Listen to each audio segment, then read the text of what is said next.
a dark island, a team of scientists searching for the fossil of the dinosaurs.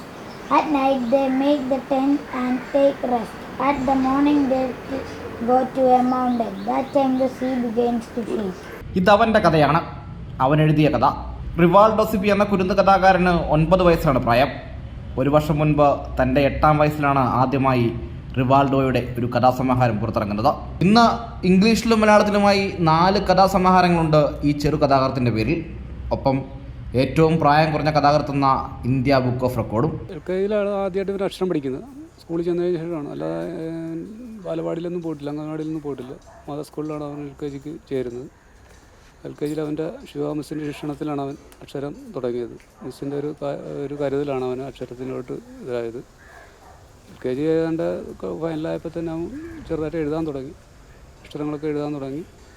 UKG ആയപ്പം വായനയിലോട്ടും എഴുത്തിലോട്ടും ഒക്കെ പോകാൻ തുടങ്ങിയപ്പോൾ നമ്മൾ അവന് വേണ്ട എഴുത്താനുള്ള പേപ്പറും പെൻസിലുകളും കളറിങ്ങും എല്ലാം മേടിച്ച് കൊടുക്കുകയായിരുന്നു. എഴുത്തും വായനയും പഠിച്ചത് മുതൽ എഴുതി തുടങ്ങിയതാണ്. മൊബൈൽ ഫോൺ നൽകാതെ മകൻ്റെ ഇഷ്ടത്തിന് രക്ഷിതാക്കളും കൂട്ടുനിന്നതോടെ എഴുത്ത് അവനൊരു ലഹരിയായി.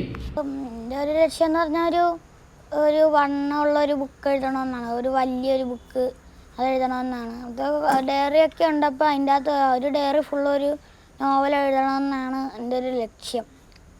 ഇപ്പോൾ 4 പുസ്തകം എഴുതി. അപ്പോൾ അതൊക്കെ നോക്കി എഴുതി, അതൊക്കെ അതുപോലെയൊക്കെ നോക്കി ആലോചിച്ച് എഴുതണമെന്നാണ് ഇപ്പോഴത്തെ ആഗ്രഹം. ഡയറിയിൽ കുറിക്കുന്ന കഥയോടൊപ്പം ചിത്രങ്ങളും ഉൾച്ചേർത്താണ് റിവാൾഡോയുടെ എഴുത്ത് രീതി. അതിനാൽ തന്നെ പേജ് സെറ്റ് ചെയ്യുന്ന ആൾക്കും കാര്യങ്ങൾ എളുപ്പമാണ്. ഒരു നോവൽ എഴുതണം, അതാണ് ഈ കുരുന്നെഴുത്തുകാരൻ്റെ ആഗ്രഹം. ഇനി അധിക കാലം കാത്തിരിക്കേണ്ടി വരില്ല. റിവാൾഡോ സിബി എന്ന എഴുത്തുകാരൻ്റെ ആ നോവൽ മലയാള സാഹിത്യത്തിലോ ഇംഗ്ലീഷ് സാഹിത്യത്തിലോ ഒരു ഇതിഹാസമായി മാറാൻ. ആദർശിനൊപ്പം അജയ് നാഥ്, അമൃത ന്യൂസ്, ആലപ്പുഴ.